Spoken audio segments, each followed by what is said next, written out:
Hey, I'm Michael Smith, CEO of Bluefield Realty Group. Last week, we talked about how to write a stronger offer when you're a buyer, and today we're looking at it from the seller's perspective.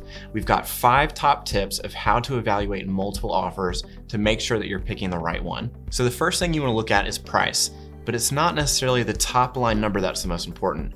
You really want to take the time to calculate your net proceeds, the amount of cash that will actually end up in your pocket after the sale is closed. Now, how do you do that?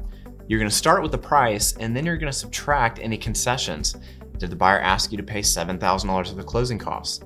Or asking you to pay for a home warranty or to pay for their termite inspection? All of these things need to be taken into account to ensure that you end up with the most money in your pocket.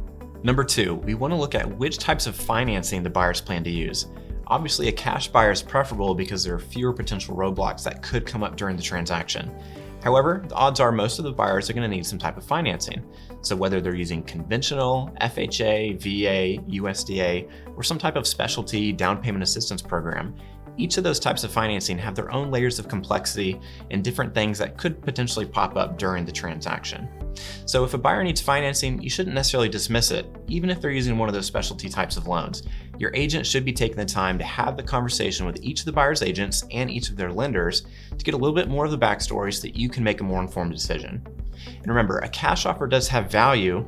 Really, the question is, how valuable is it to you? If the cash offer is only $500 less than the buyer planning on using FHA financing, you should probably take it. There's a lot fewer things that could go wrong in that scenario. But if the cash buyer is offering $20,000 less, it's probably not that important to you to take the cash offer. Number 3, let's take a look at how each buyer structured their offer in terms of inspections and repairs. While due diligence might be more preferable to the buyer and an as-is contract is more favorable to the seller, most of the time we're looking at a repair procedure contract, which is more equitable to both parties. We actually did a separate video just on this topic, comparing and contrasting due diligence, repair procedure, and as-is. To find that video, visit bluefieldgroup.com/repairs. Number 4, which other types of contingencies are written into these offers? Maybe one of the buyers has a home that they need to sell. If so, is that home already under contract? Is it even on the market? Maybe the offer is contingent on appraisal, CO 100, or something else. The fewer contingencies, the better, because that means there are fewer chances the transaction could fall apart. The 5th and final thing to think about is how flexible can these buyers be with a closing date that suits your needs.